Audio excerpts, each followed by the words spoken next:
अस्सलाम वालेकुम viewers, welcome to my YouTube channel. आज की ये वीडियो कोविड-19 के स्ट्रक्चर से मुतल्लिक है। कोविड-19 में CO for corona, VI means virus, D for disease. चूँकि इसका पहला केस दिसंबर 2019 में रिपोर्ट किया गया था, इसलिए है 19 कोविड-19।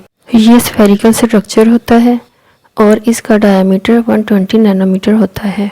इसका स्ट्रक्चर ड्रॉ करने के लिए मैंने यहाँ पर 4 सेंटीमीटर और 5 सेंटीमीटर रेडियस के सर्कल ड्रॉ किए हैं।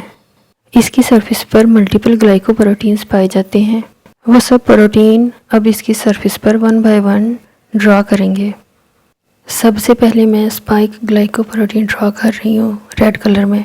ये प्रोटीन बहुत इम्पोर्टेंट होता है क्योंकि ये सरफेस पर पाया जाता है। ये दूसरे सेल के साथ चिपकने में और एब्जॉर्ब होने में इसकी मदद करता है। अब ब्लैक कलर में एम प्रोटीन यानी मेम्ब्रेन प्रोटीन ड्रॉ किए जा रहे हैं। अब रेड कलर में स्मॉल साइज में ही प्रोटीन यानी हीमोग्लोबिन एस्ट्रीज ड्रॉ किए जा रहे हैं। ये ब्लू कलर में जो शो किया जा रहा है ये इन्वेल्प प्रोटीन है। इसका जेनेटिक मटेरियल आरएनए है। अब आरएनए ब्लू कलर में ड्रॉ किया जा रहा है सेंटर में। इसका RNA positive sense single stranded RNA है। यूजुअली 2 टाइप्स के आरएनए होते हैं, पॉजिटिव सेंस और नेगेटिव सेंस। पॉजिटिव सेंस जो होते हैं वो मोर डेंजरस टाइप के होते हैं क्योंकि वो इजीली बॉडी के अंदर एंटर होकर अपनी कॉपीज तैयार कर सकते हैं। आरएनए के ऊपर जो रेड कलर के डॉट्स शो किए जा रहे हैं ये एन प्रोटीन यानी न्यूक्लियोकैप्सिड्स होते हैं। ये आरएनए को प्रोटेक्ट करते हैं।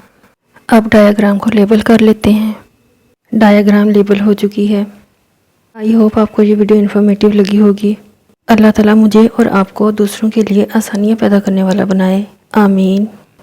नेक्स्ट वीडियो तक के लिए अल्लाह हाफिज़।